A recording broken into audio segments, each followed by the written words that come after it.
الله أكبر الله أكبر. أشهد أن لا إله إلا الله. أشهد أن محمدًا رسول الله. حي على الصلاة حي على الفلاح. قد قامت الصلاة قد قامت الصلاة. الله أكبر الله أكبر. لا إله إلا الله.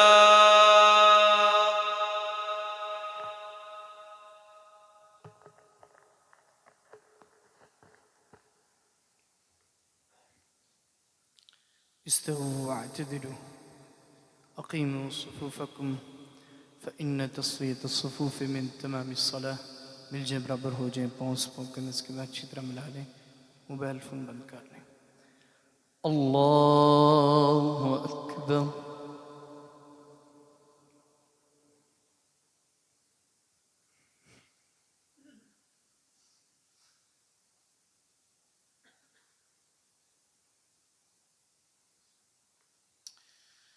الحمد لله رب العالمين الرحمن الرحيم مالك يوم الدين.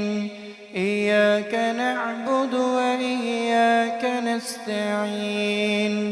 اهدنا الصراط المستقيم صراط الذين أنعمت عليهم غير المغضوب عليهم ولا الضالين.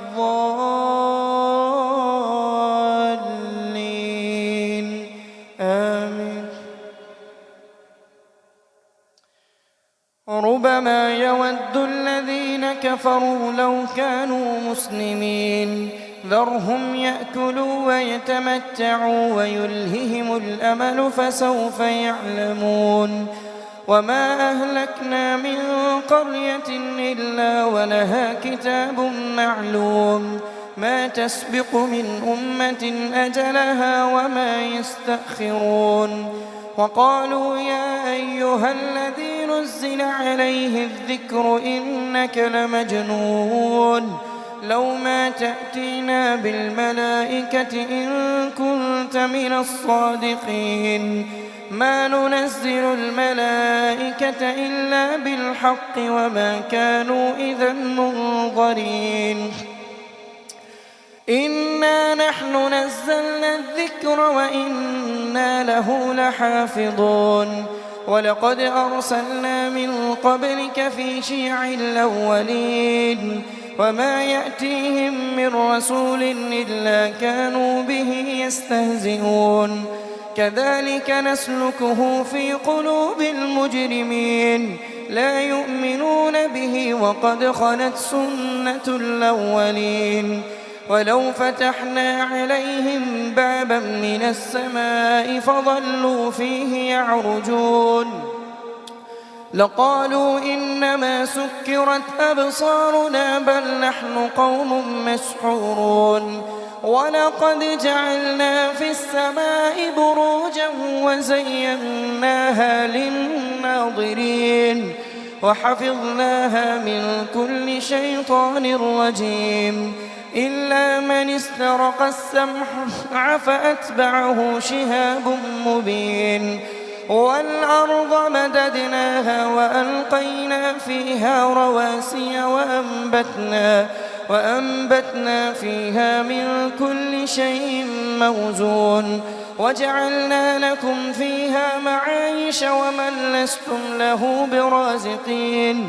وإن من شيء إلا عندنا خزائنه وما ننزله إلا بقدر معلوم. وأرسلنا الرياح لواقح فأنزلنا من السماء ماء فأسقيناكموه وما أنتم له بخازنين. وإنا لنحن نحيي ونميت ونحن الوارثون. ولقد علمنا المستقدمين منكم ولقد علمنا المستأخرين. وإن ربك هو يحشرهم إنه حكيم عليم. ولقد خلقنا الإنسان من صلصال من حمإ مسنون والجان خلقناه من قبل من نار السموم. وإذ قال ربك للملائكة إني خالق بشرا من صلصال من حمإ مسنون فإذا سويته ونفخت فيه من روحي فقعوا له ساجدين فسجد الملائكة كلهم أجمعون إلا إبليس أبى أن يكون مع الساجدين. قال يا إبليس ما لك ألا تكون مع الساجدين؟ قال لم أكن لأسجد لبشر خلقته من صلصال من حمإ مسنون. قال فاخرج منها فإنك رجيم وإن عليك اللعنة إلى يوم الدين. قال رب فأنظرني إلى يوم يبعثون قال فإنك من المنظرين إلى يوم الوقت المعلوم. قال رب بما أغويتني لأزينن لهم في الأرض ولأغوينهم أجمعين إلا عبادك منهم المخلصين. قال هذا صراط علي مستقيم إن عبادي ليس لك عليهم سلطان إلا من اتبعك من الغاوين. وإن جهنم لموعدهم أجمعين لها 7 أبواب لكل باب منهم جزء مقسوم. الله أكبر.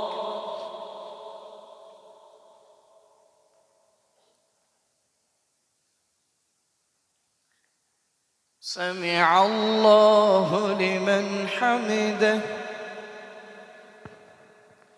الله أكبر.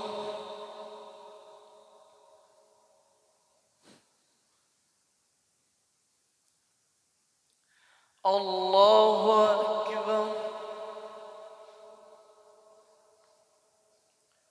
الله أكبر.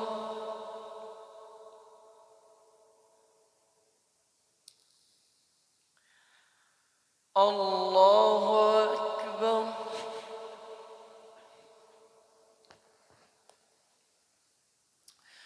الحمد لله رب العالمين الرحمن الرحيم مالك يوم الدين إياك نعبد وإياك نستعين اهدنا الصراط المستقيم صراط الذين أنعمت عليهم غير المغضوب عليهم ولا الضالين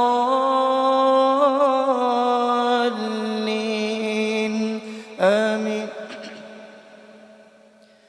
إن المتقين في جنات وعيون ادخلوها بسلام آمنين ونزعنا ما في صدورهم من غل إخوانا على سرر متقابلين لا يمسهم فيها نصب وما هم منها بمخرجين. نبئ عبادي أني أنا الغفور الرحيم وأن عذابي هو العذاب الأليم. ونبئهم عن ضيف إبراهيم إذ دخلوا عليه فقالوا سلاما قال إنا منكم وجلون قالوا لا توجل إنا نبشرك بغلام عليم قال أبشرتموني على أن مسني الكبر فبم تبشرون قالوا بشرناك بالحق فلا تكن من القانتين قال ومن يقنط من رحمة ربه إلا الضالون قال فما خطبكم أيها المرسلون قالوا إنا أرسلنا إلى قوم مجرمين إلا آل لوط إنا لمنجوهم أجمعين إلا امرأته قدرنا إنها لمن الغابرين فلما جاء آل لوط المرسلون قال إنكم قوم منكرون قالوا بل جئناك بما كانوا فيه يمترون وأتيناك بالحق وإنا لصادقون فأسر بأهلك بقطع من الليل واتبع أدبارهم ولا يلتفت منكم أحد وامضوا حيث تؤمرون وقضينا إليه ذلك الأمر أن دابر هؤلاء مقطوع مصبحين وجاء أهل المدينة يستبشرون قال إن هؤلاء ضيفي فلا تفضحون واتقوا الله ولا تخزون قالوا أولم ننهك عن العالمين لعمرك قال هؤلاء بناتي إن كنتم فاعلين لعمرك إنهم لفي سكرتهم يعمهون فأخذتهم الصيحة مشرقين فجعلنا عاليها سافلها وأمطرنا عليهم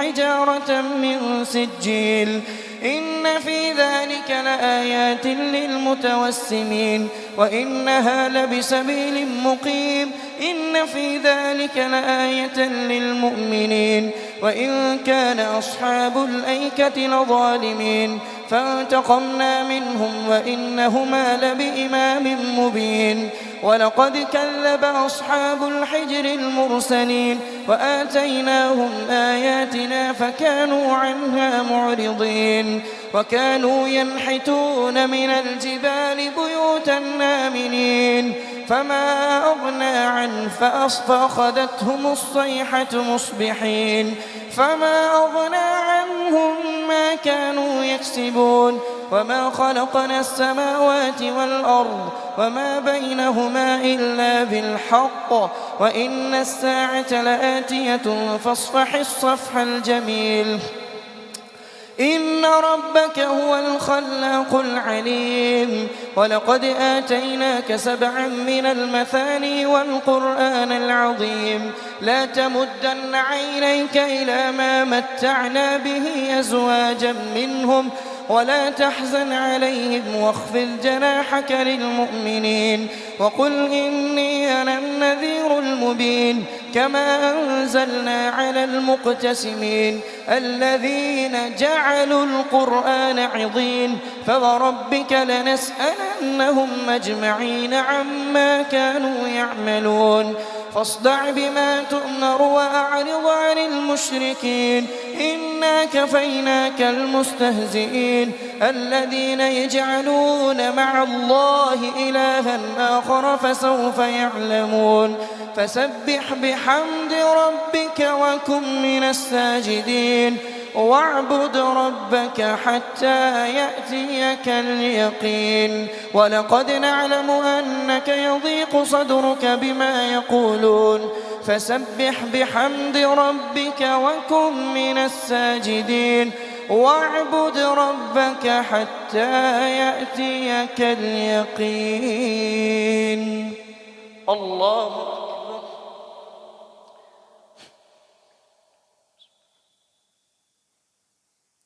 سمع الله لمن حمده الله أكبر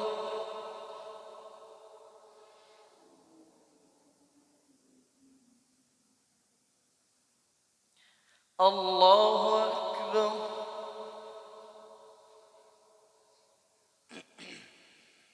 الله أكبر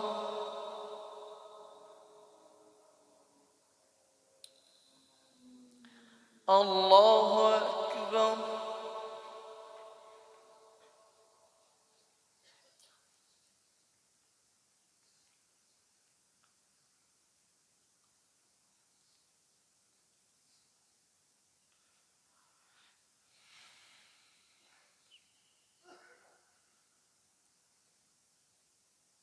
الله أكبر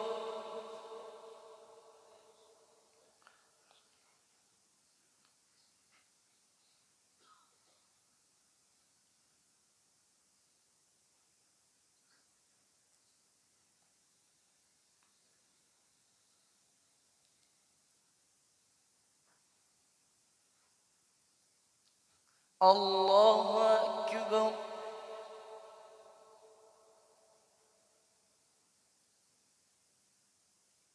سمع الله لمن حمده. الله أكبر.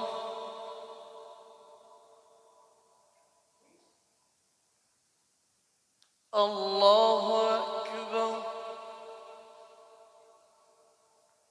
الله أكبر.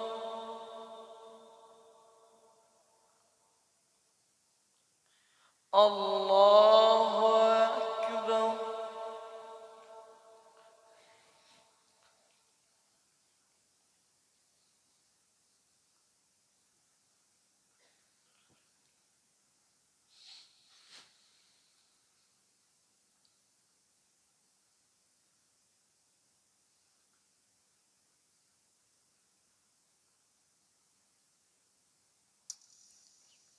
الله أكبر.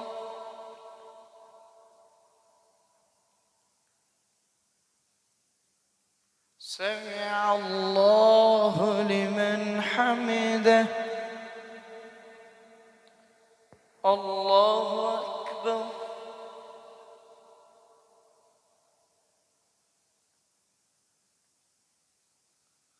الله أكبر.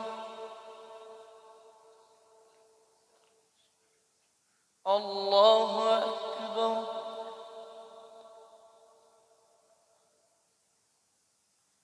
الله أكبر.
السلام عليكم ورحمة الله.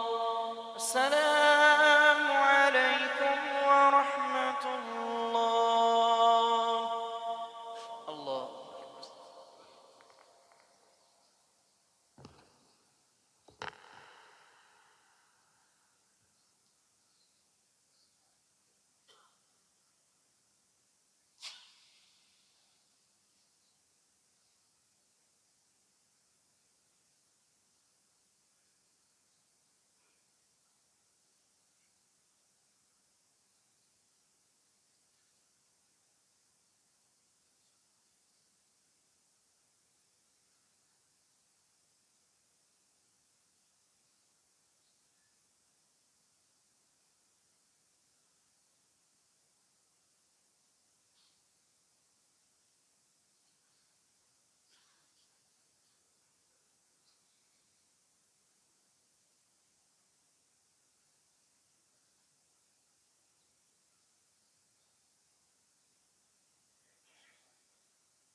الله أكبر.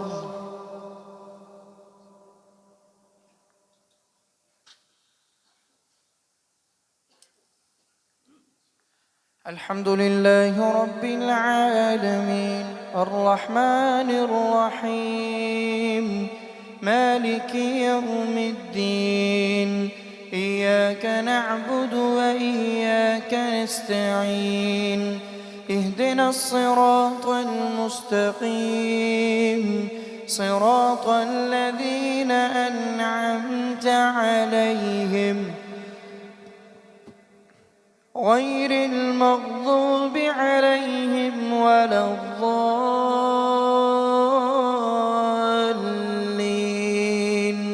آمين. بسم الله الرحمن الرحيم. أتى أمر الله فلا تستعجلوه سبحانه وتعالى عما يشركون. ينزل الملائكة بالروح من أمره على من يشاء من عباده أن أنذروا أنه لا إله إلا أنا فاتقون. خلق السماوات والأرض بالحق تعالى عما يشركون. خلق الإنسان من نطفة فإذا هو خصيم مبين. والأنعام خلقها لكم فيها دفء ومنافع ومنها تأكلون ولكم فيها جمال حين تريحون وحين تسرحون. وتحمل أثقالكم إلى بلد لم تكونوا بالغيه إلا بشق الأنفس إن ربكم لرؤوف رحيم. والخيل والبغال والحمير لتركبوها وزينة ويخلق ما لا تعلمون. وعلى الله قصد السبيل ومنها جائر ولو شاء لهداكم أجمعين. هو الذي أنزل من السماء ماء لكم منه شراب ومنه شجر فيه تسيمون. ينبت لكم به الزرع والزيتون والنخيل والأعناب ومن كل الثمرات إن في ذلك لآية لقوم يتفكرون. وسخر لكم الليل والنهار والشمس والقمر والنجوم مسخرات بأمره إن في ذلك لآيات لقوم يعقلون. وما ذرأ لكم في الأرض مختلفا ألوانه إن في ذلك لآية لقوم يذكرون. وهو الذي سخر البحر لتأكلوا منه لحما طريا وتستخرجوا منه حلية تلبسونها وترى الفلك مواخر فيه ولتبتغوا من فضله ولعلكم تشكرون. وألقى في الأرض رواسي أن تميد بكم وأنهارا وسبلا لعلكم تهتدون. وعلامات وبالنجم هم يهتدون. أفمن يخلق كمن لا يخلق أفلا تذكرون. وإن تعدوا نعمة الله لا تحصوها إن الله لغفور رحيم. والله يعلم ما تسرون وما تعلنون. والذين يدعون من دونه لا يخلقون شيئا وهم يخلقون أموات غير أحياء وما يشعرون أيان يبعثون. إلهكم إله واحد فالذين لا يؤمنون بالآخرة قلوبهم منكرة وهم مستكبرون. لا جرم أن الله يعلم ما يسرون وما يعلنون إنه لا يحب المستكبرين. وإذا قيل لهم ماذا أنزل ربكم قالوا أساطير الأولين ليحملوا أوزارهم كاملة يوم القيامة ومن أوزار الذين يضلونهم بغير علم ألا ساء ما يزرون قد مكر الذين من قبلهم فأتى الله بنيانهم من القواعد فخر عليهم السقف من فوقهم وأتاهم العذاب من حيث لا يشعرون ثم يوم القيامة يخزيهم ويقول أين شركائي الذين كنتم تشاقون فيهم قال الذين أوتوا العلم إن الخزي اليوم والسوء على الكافرين الذين تتوفاهم الملائكة ظالمي أنفسهم فألقوا السلم ما كنا نعمل من سوء بلى إن الله عليم بما كنتم تعملون فادخلوا أبواب جهنم خالدين فيها فلبئس مثوى المتكبرين وقيل للذين اتقوا ماذا أنزل ربكم قالوا خيرا للذين أحسنوا في هذه الدنيا حسنة ولدار الآخرة خير ولنعم دار المتقين جنات عدن يدخلونها تجري من تحتها الأنهار لهم فيها ما يشاءون كذلك يجزي الله المتقين الذين تتوفاهم الملائكة طيبين يقولون سلام عليكم ادخلوا الجنة بما كنتم تعملون هل ينظرون إلا أن تأتيهم الملائكة أو يأتي أمر ربك كذلك فعل الذين من قبلهم وما ظلمهم الله ولكن كانوا أنفسهم يظلمون فأصابهم سيئات ما عملوا وحاق بهم ما كانوا به يستهزئون الله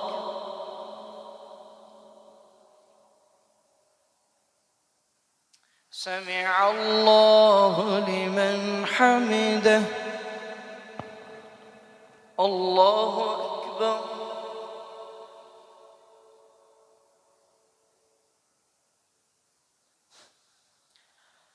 الله أكبر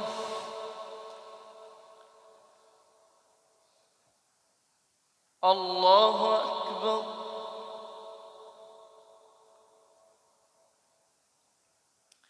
الله أكبر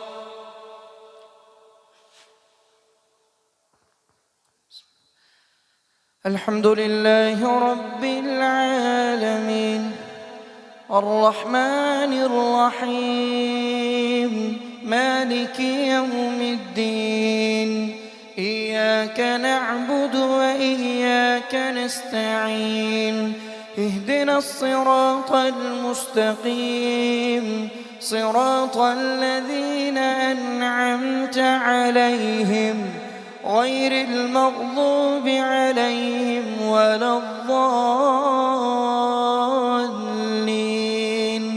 آمين وقال الذين أشركوا لو شاء الله ما عبدنا من دونه من شيء نحن ولا آباؤنا ولا حرمنا من دونه من شيء كذلك فعل الذين من قبلهم فهل على الرسل إلا البلاغ المبين ولقد بعثنا في كل أمة رسولا أن اعبدوا الله واجتنبوا الطاغوت فمنهم من هدى الله ومنهم من حقت عليه الضلالة فسيروا في الأرض فانظروا كيف كان عاقبة المكذبين إن تحرص على هداهم فإن الله لا يهدي من يضل وما لهم من ناصرين وأقسموا بالله جهد أيمانهم لا يبعث الله من يموت بلى وعدا عليه حقا ولكن أكثر الناس لا يعلمون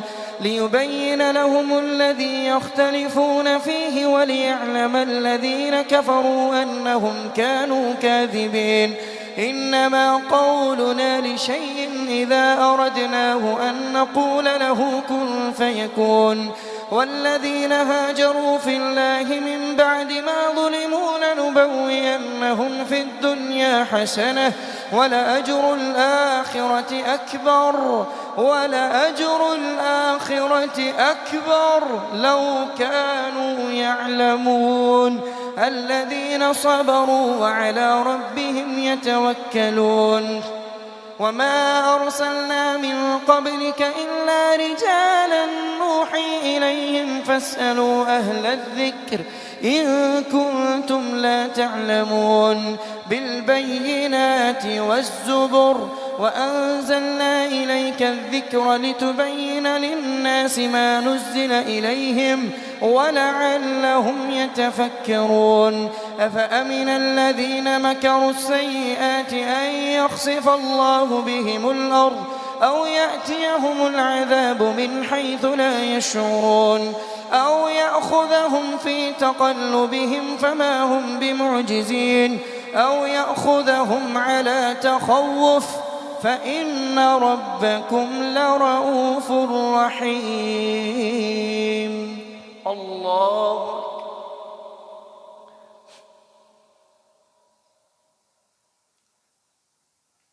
سمع الله لمن حمده.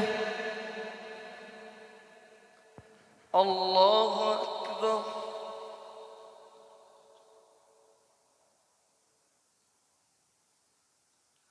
الله أكبر.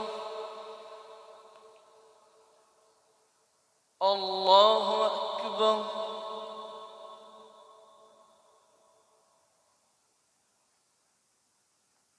الله أكبر.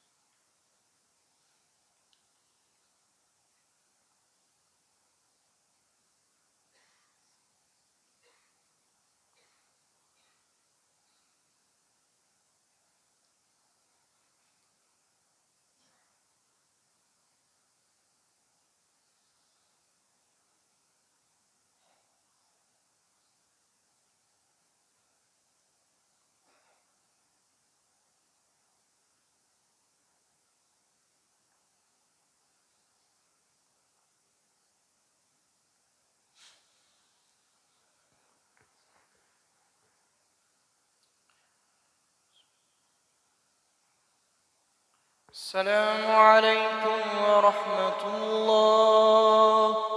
السلام عليكم ورحمة الله.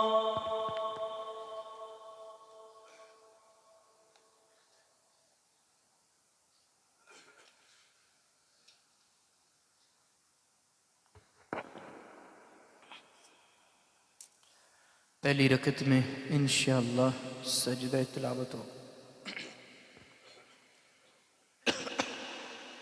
الله أكبر.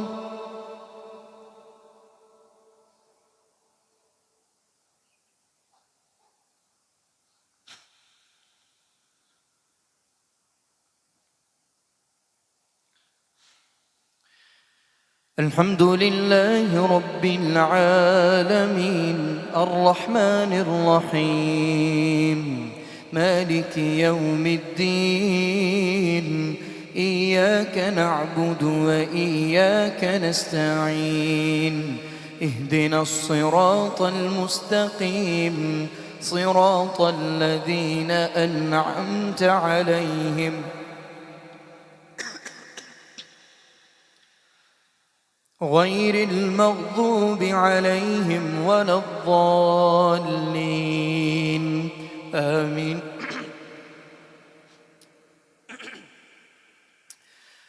أولم يروا إلى ما خلق الله من شيء يتفيأ ظلاله عن اليمين والشمائل سجدا لله وهم داخرون ولله يسجد ما في السماوات وما في الأرض من دابة والملائكة وهم لا يستكبرون يخافون ربهم من فوقهم ويفعلون ما يؤمرون.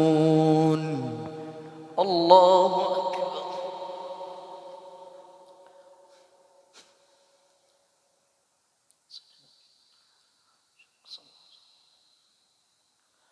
الله أكبر. وقال الله لا تتخذوا إلهين اثنين إنما هو إله واحد فإياي فارهبون وله ما في السماوات والأرض وله الدين واصبا أفغير الله تتقون وما بكم من نعمة فمن الله ثم إذا مسكم الضر فإليه تجأرون ثم إذا كشف الضر عنكم إذا فريق منكم بربهم يشركون ليكفروا بما آتيناهم فتمتعوا فسوف تعلمون ويجعلون لما لا يعلمون نصيبا مما رزقناهم تالله لتسألن عما كنتم تفترون ويجعلون لله البنات سبحانه ولهم ما يشتهون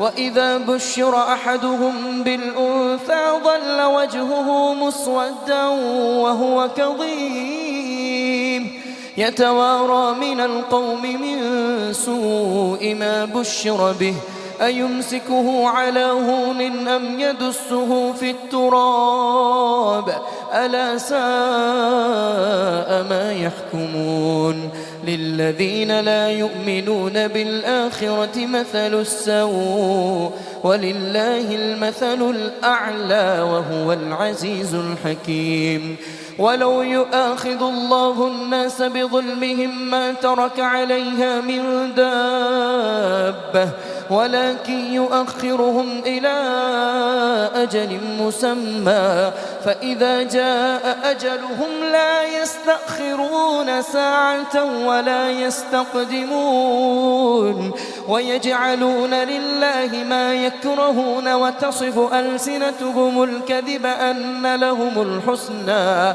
لا جرم أن لهم النار وأنهم مفرطون تالله لقد أرسلنا إلى أمم من قبلك فزين لهم الشيطان أعمالهم فهو وليهم اليوم ولهم عذاب أليم وما أنزلنا عليك الكتاب إلا لتبين لهم الذي اختلفوا فيه وهدى ورحمة لقوم يؤمنون والله أنزل من السماء ماء فأحيا به الأرض بعد موتها إن في ذلك لآية لقوم يسمعون وإن لكم في الأنعام لعبرة نسقيكم مما في بطونه من بين فرث ودم لبنا خالصا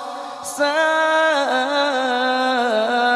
للشاربين ومن ثمرات النخيل والأعناب تتخذون منه سكرا ورزقا حسنا إن في ذلك لآية لقوم يعقلون وأوحى ربك إلى النحل أن اتخذي من الجبال بيوتا ومن الشجر ومما يعرشون ثم كلي من كل الثمرات فاسلكي سبل ربك ذللا يخرج من بطونها شراب مختلف ألوانه فيه شفاء للناس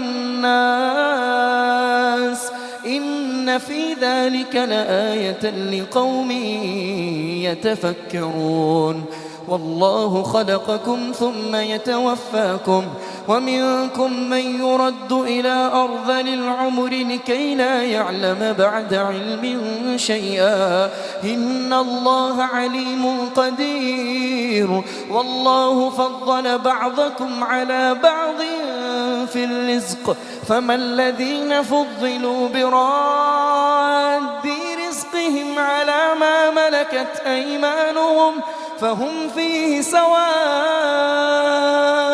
أفبنعمة الله يجحدون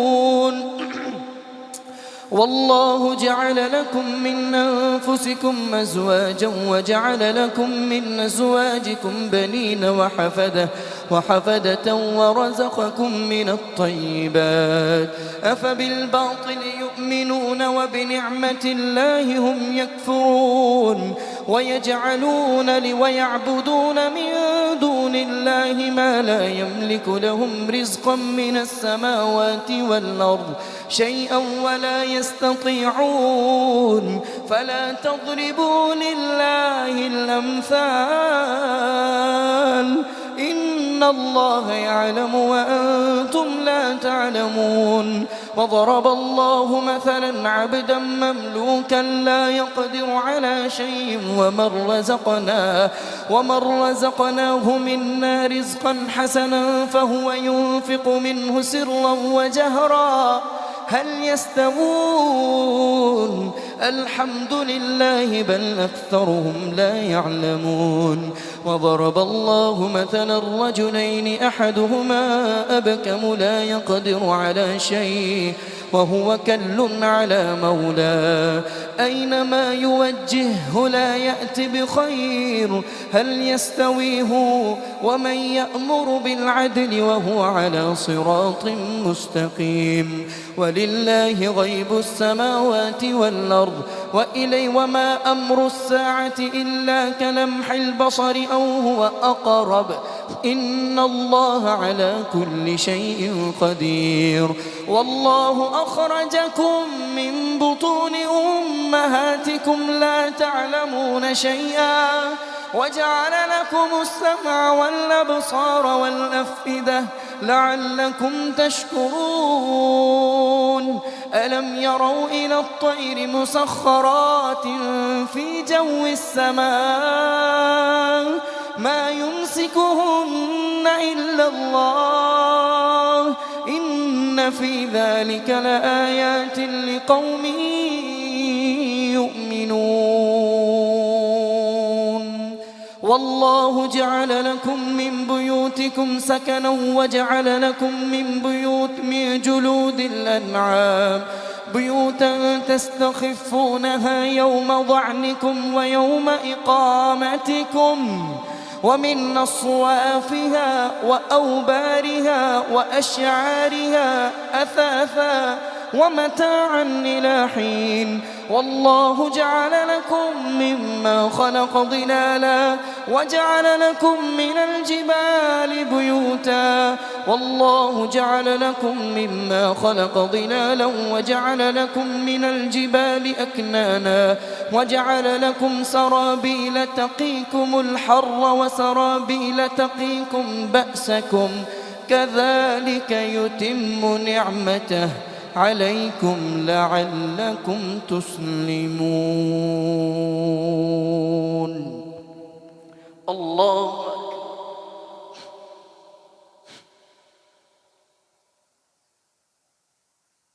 سمع الله لمن حمده الله أكبر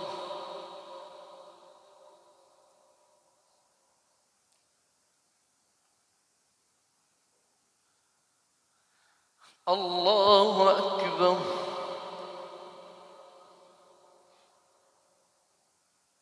الله أكبر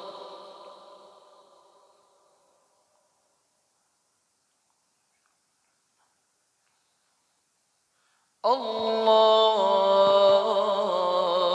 أكبر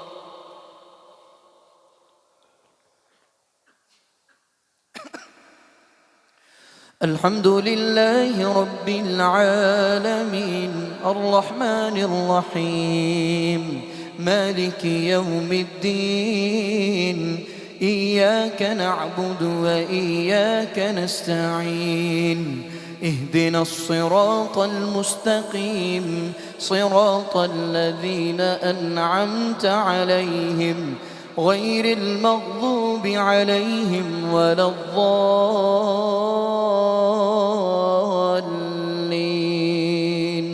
آمين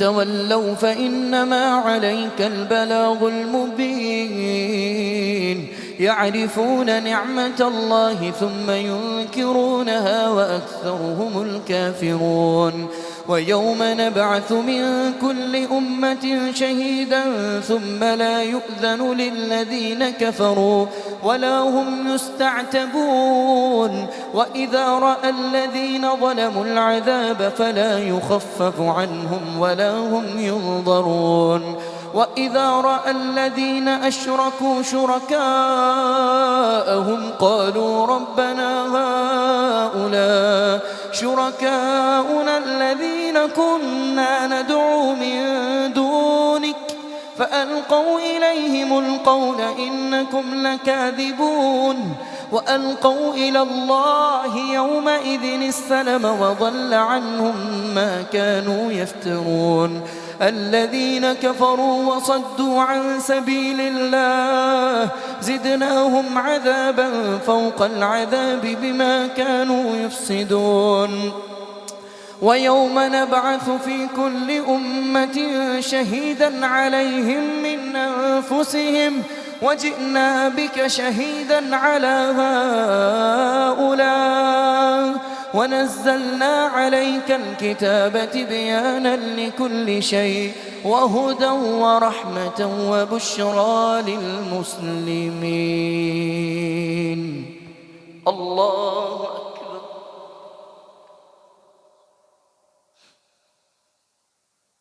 سمع الله لمن حمده. الله أكبر.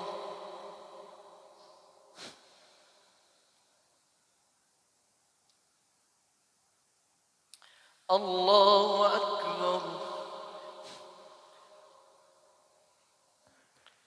الله أكبر.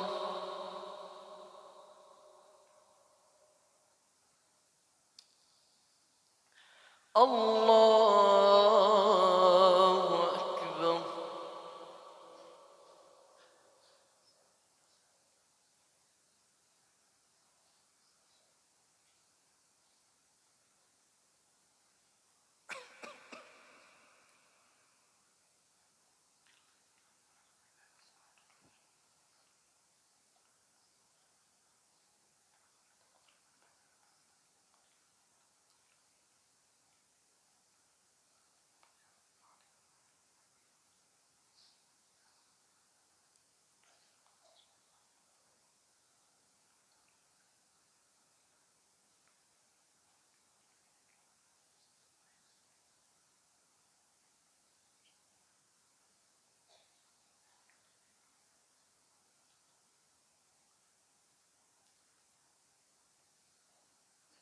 السلام عليكم ورحمة الله. السلام عليكم ورحمة الله.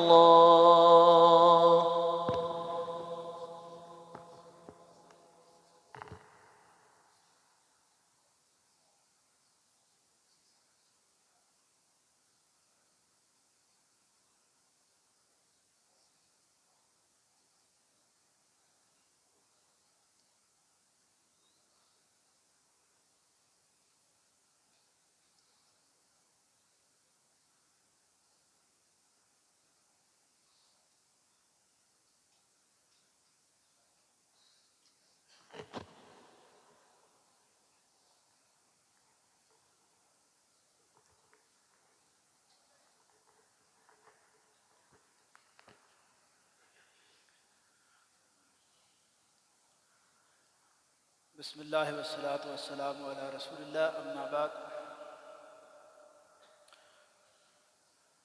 सदका ईद उल फितर जिसे हम फतराना कहते हैं, उसके हवाले से एक ज़रूरी गुजारिश ये करूँगा कि इसका असल टाइम पैगम्बर अलैहिस्सलातु वस्सलाम की जो सुन्नत है वो आप ईद की नमाज़ पढ़ने के लिए जब तशरीफ़ ले जाते तो रास्ते में ये फतराना अदा करके आप ईदगाह की तरफ चले जाते हैं।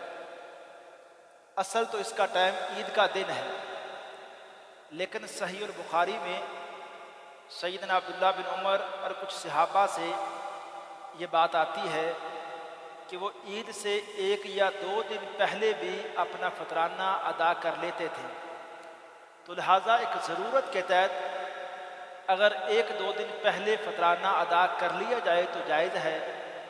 یہ پہلے عشرے میں یا درمیان میں بغیر کسی ضرورت کے فطرانے کو ادا کرنا یہ درست نہیں ہے۔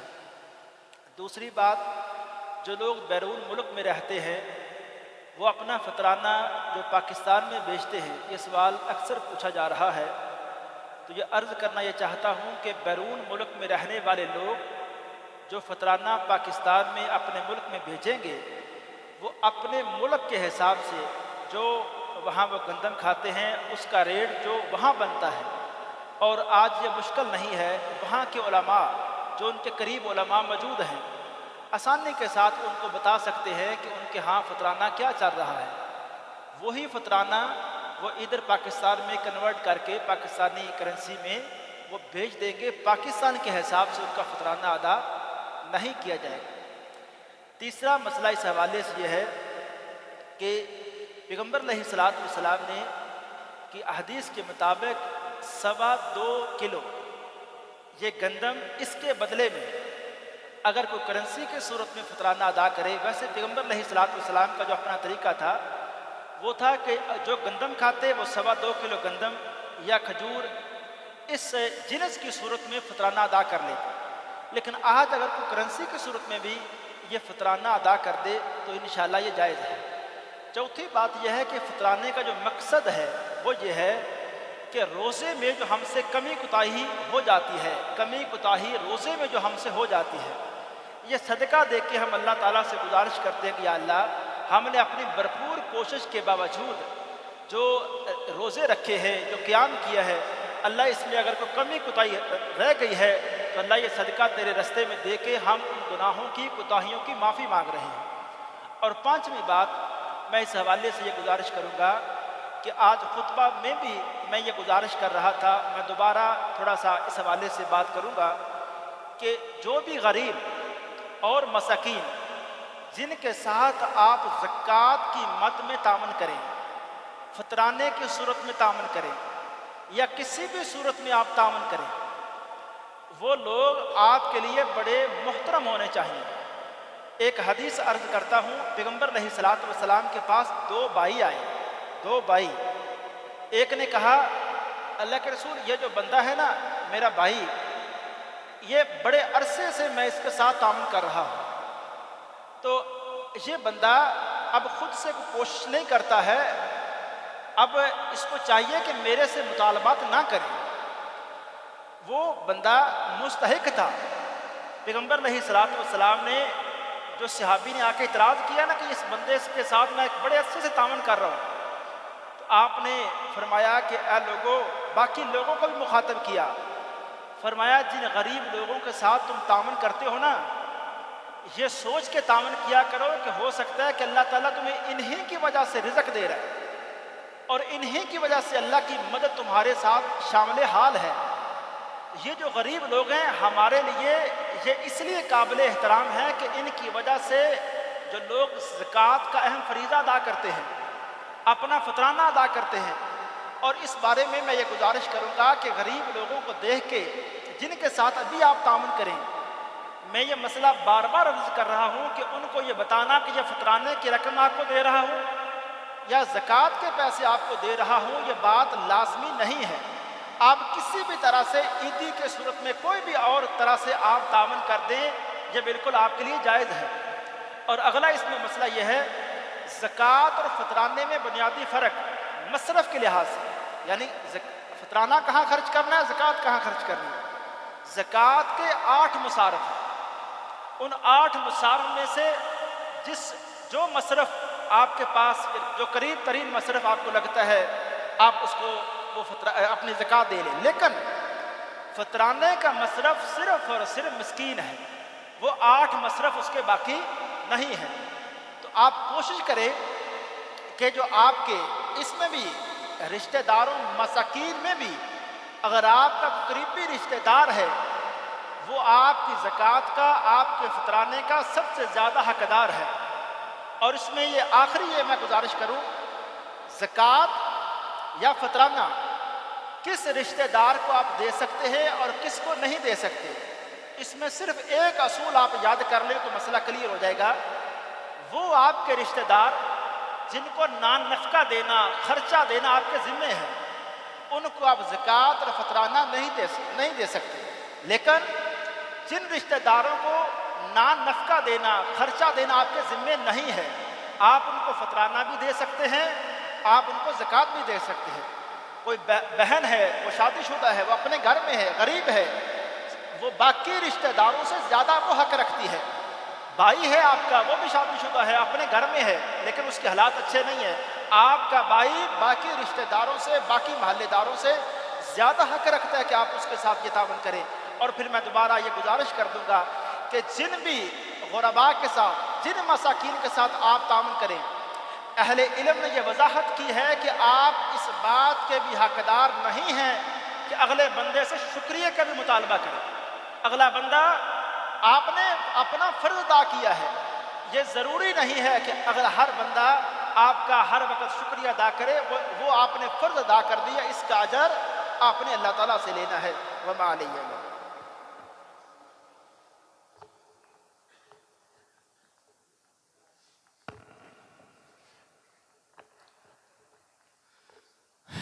सफ़े ज़ीदी कर लें।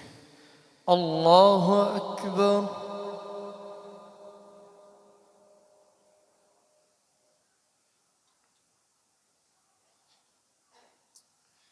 अल्हम्दुलिल्लाहि रब्बिल आलमीन अर्रहमानिर रहीम मालिकि यौमिद्दीन इय्याका नअबुदु व इय्याका नस्तईन इहदिनस सिरातल मुस्तकीम सिरातल लज़ीना अन्'अमता अलैहिम غير المغضوب عليهم ولا الضالين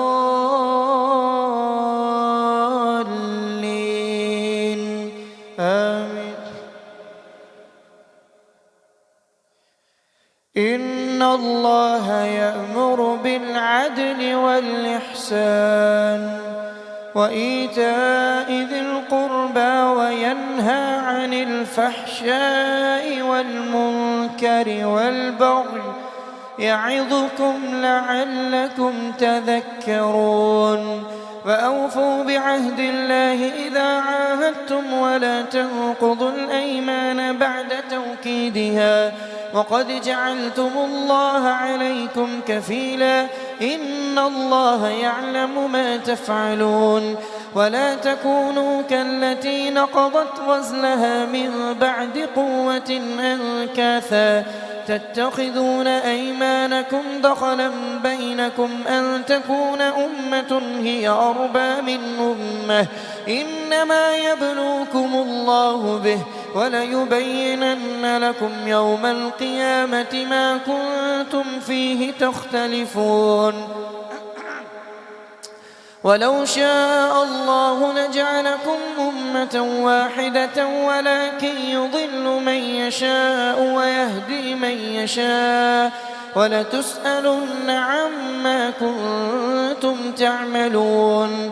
ولا تتخذوا أيمانكم دخلا بينكم فتزل قدم بعد ثبوتها وتذوقوا السوء بما صددتم عن سبيل الله ولكم عذاب عظيم.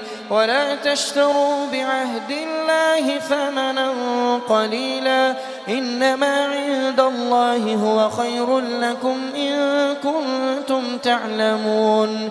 ما عندكم ينفد وما عند الله باق ولنجزين الذين صبروا أجرهم بأحسن ما كانوا يعملون.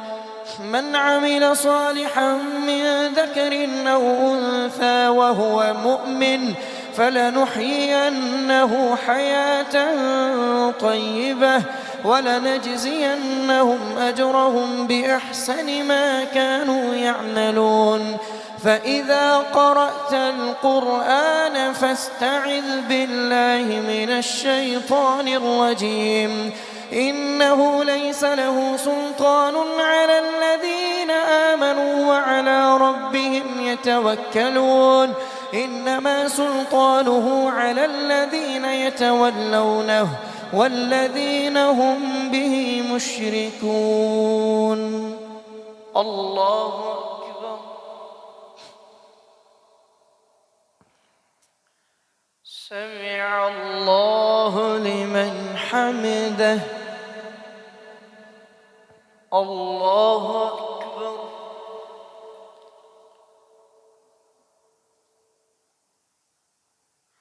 الله أكبر.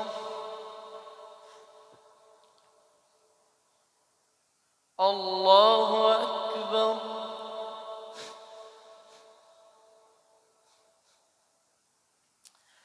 الله أكبر.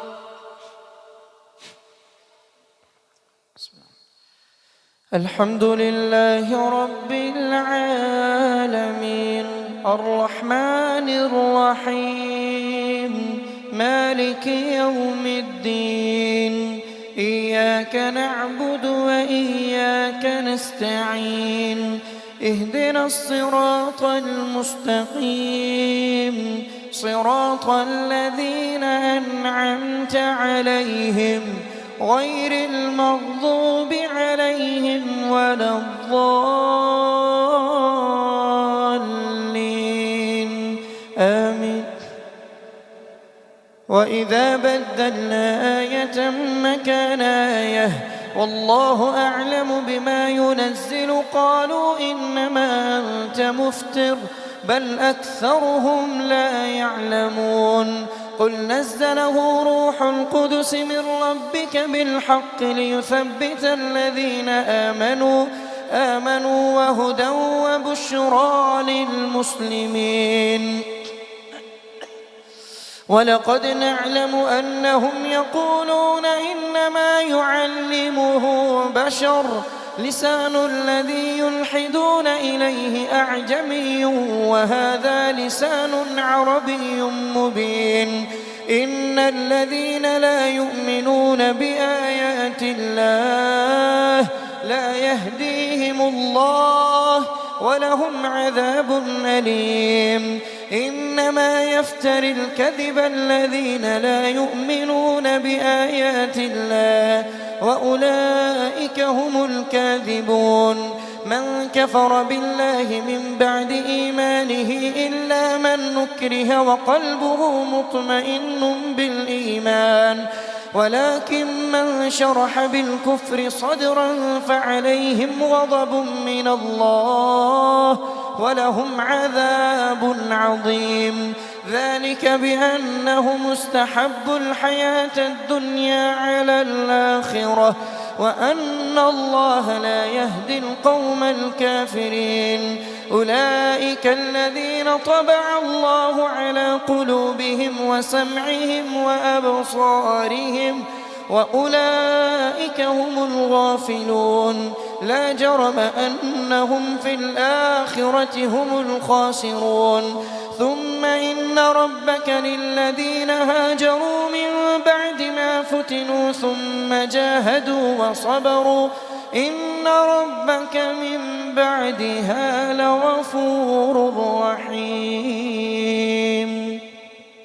الله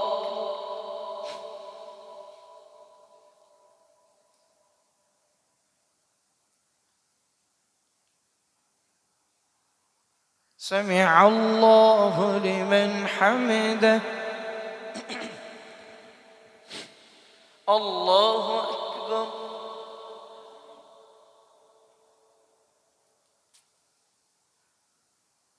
الله أكبر.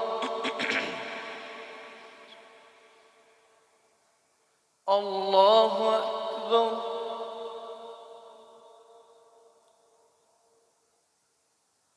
الله أكبر.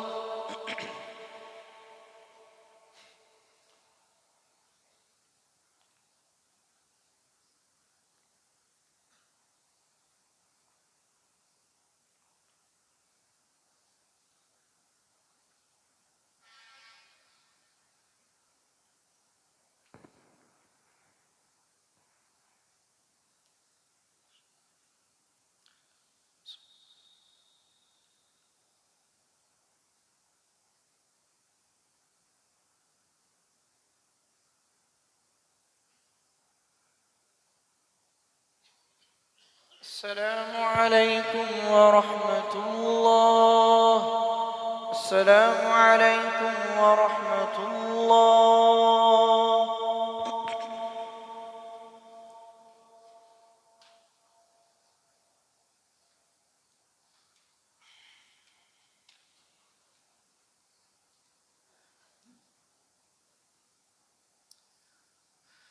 الله أكبر.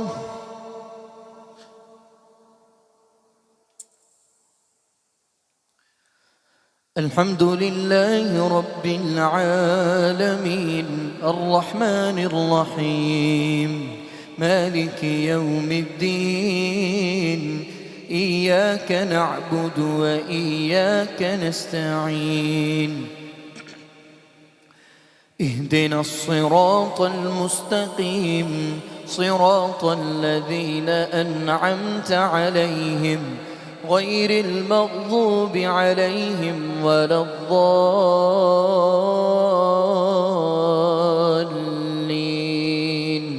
آمين. يوم تأتي كل نفس تجادل عن نفسها وتوفى كل نفس ما عملت وهم لا يظلمون. وضرب الله مثلا قرية كانت آمنة مطمئنة يأتيها رزقها رغدا من كل مكان فكفرت بأنعم الله فأذاقها الله لباس الجوع والخوف بما كانوا يصنعون.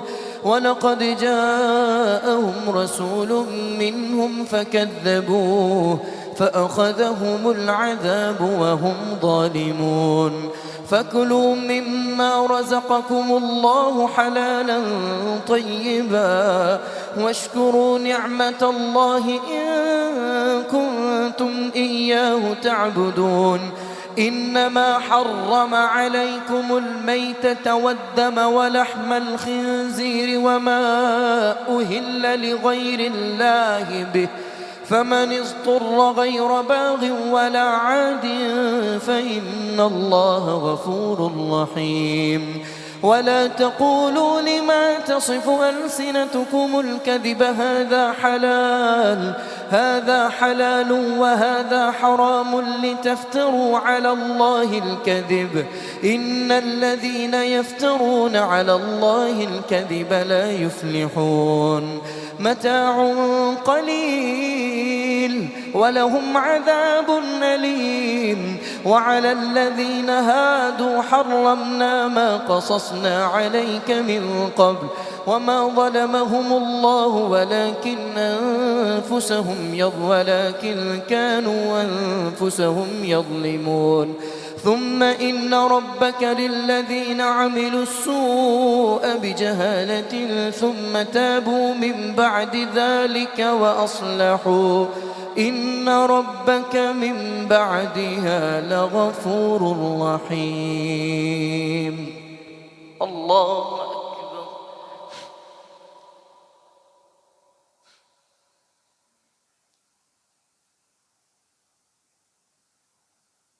سمع الله لمن حمده.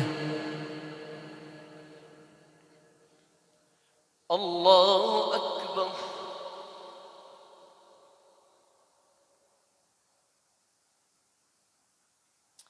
الله أكبر.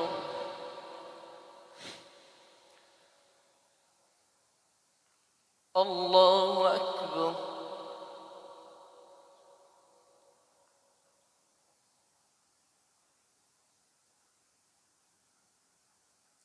الله أكبر. الحمد لله رب العالمين الرحمن الرحيم مالك يوم الدين إياك نعبد وإياك نستعين اهدنا الصراط المستقيم صراط الذين أنعمت عليهم غير المغضوب عليهم ولا الضالين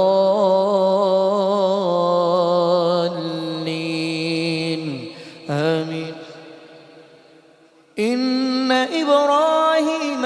كان أمة قانتا لله حنيفا ولم يك من المشركين شاكرا لأنعمه اجتباه وهداه إلى صراط مستقيم وآتيناه في الدنيا حسنة وإنه في الآخرة لمن الصالحين ثم أوحينا إليك أن اتبع ملة إبراهيم حنيفا وما كان من المشركين إنما جعل السبت على الذين اختلفوا فيه وإن ربك ليحكم بينهم يوم القيامة فيما كانوا فيه يختلفون ادع إلى سبيل ربك بالحكمة والموعظة الحسنة وجادلهم بالتي هي أحسن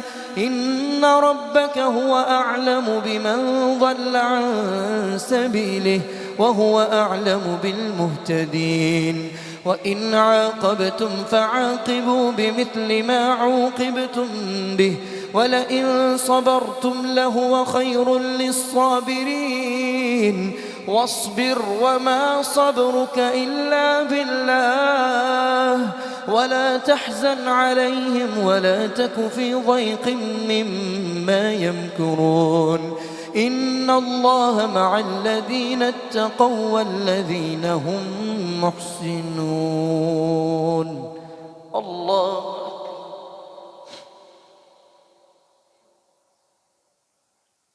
سمع الله لمن حمده. الله أكبر.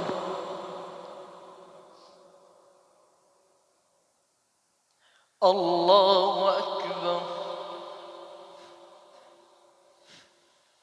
الله أكبر. الله أكبر.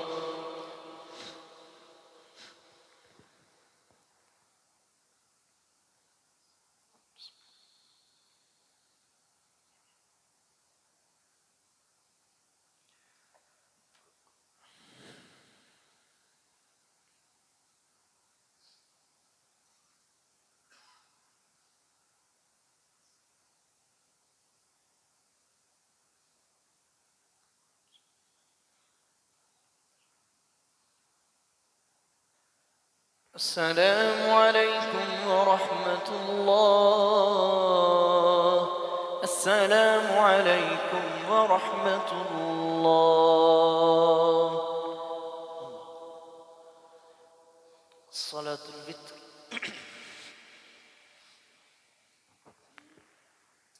الله أكبر.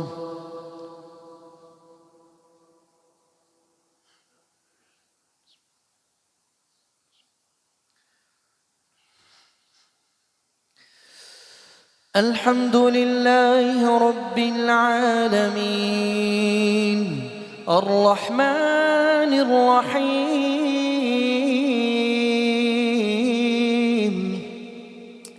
مالك يوم الدين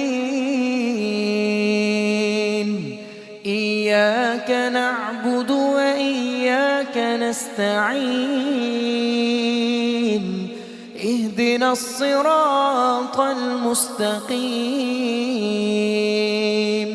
صراط الذين أنعمت عليهم غير المغضوب عليهم ولا الضالين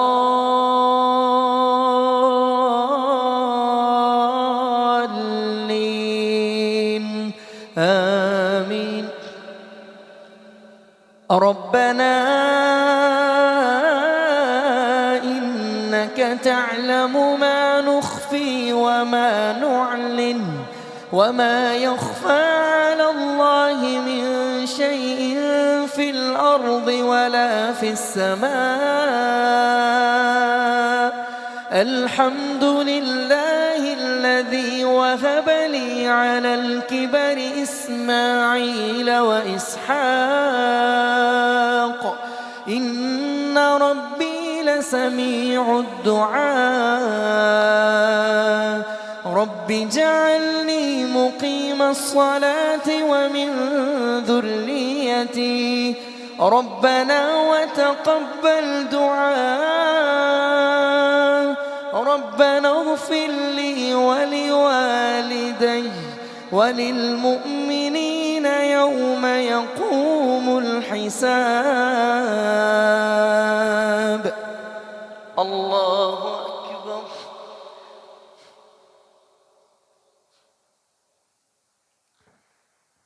سمع الله لمن حمده. الله أكبر.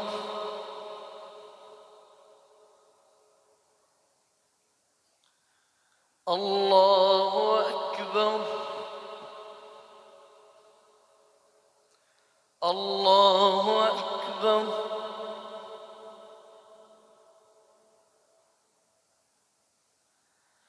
الله أكبر. الحمد لله رب العالمين الرحمن الرحيم مالك يوم الدين إياك نعبد وإياك نستعين اهدنا الصراط المستقيم صراط الذين أنعمت عليهم غير المغضوب عليهم ولا الضالين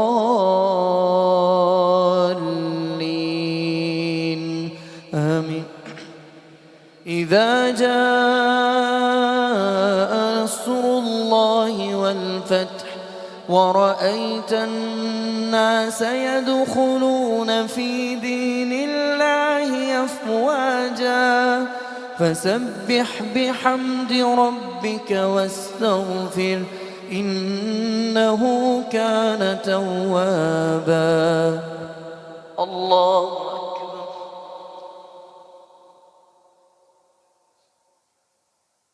سمع الله لمن حمده. الله أكبر.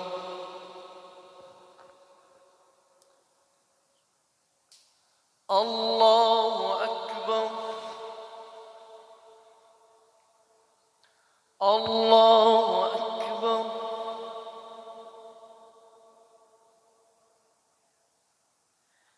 الله أكبر.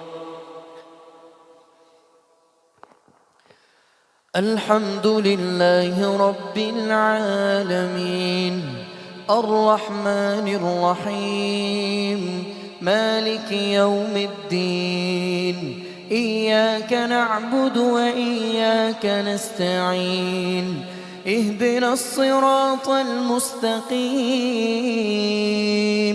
صراط الذين أنعمت عليهم غير المغضوب عليهم ولا الضالين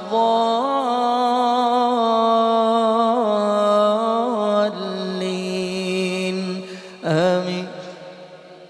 قل هو الله أحد الله الصمد لم يلد ولم يولد ولم يكن له كفوا أحد. الله أكبر.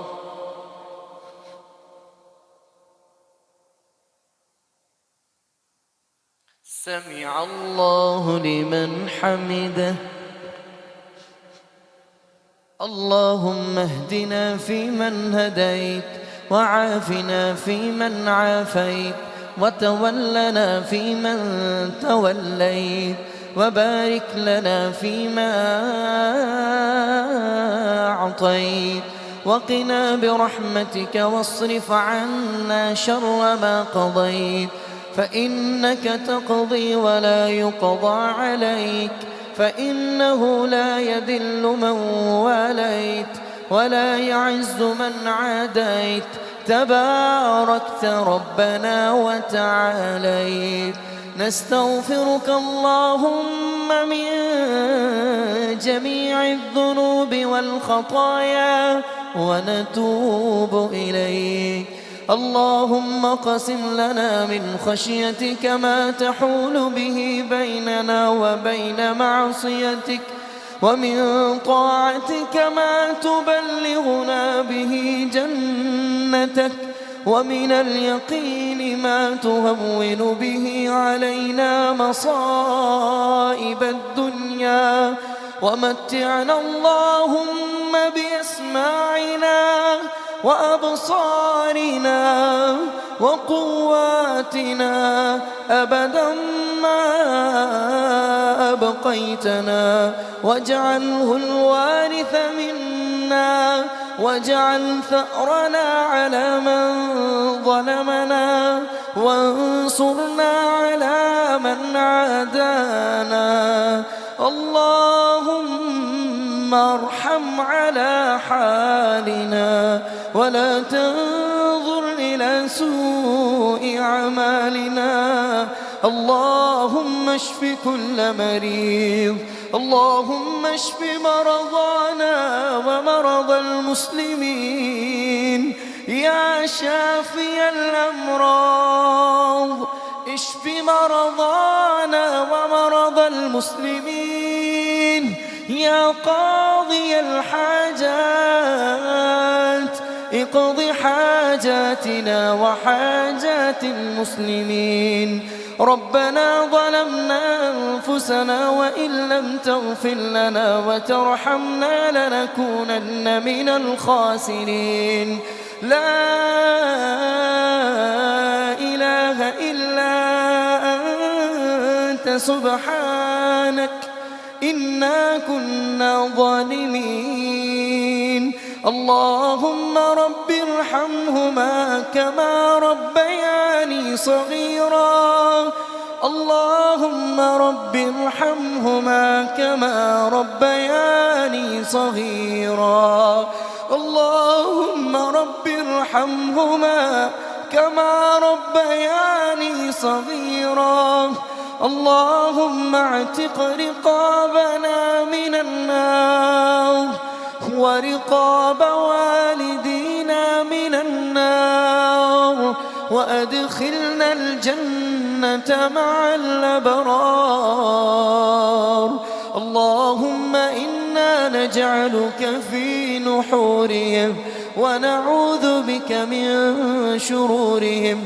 اللهم انصر المسلمين في فلسطين.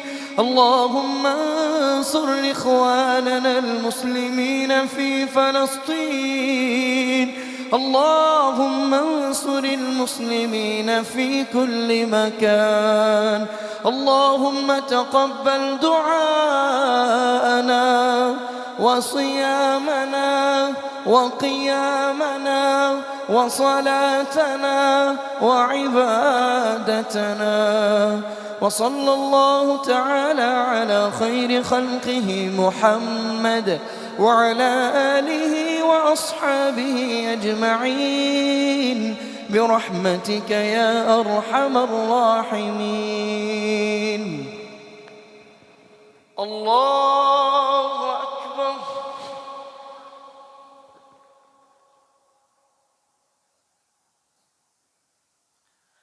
الله أكبر.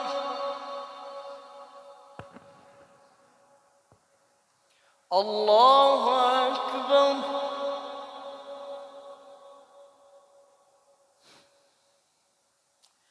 الله أكبر.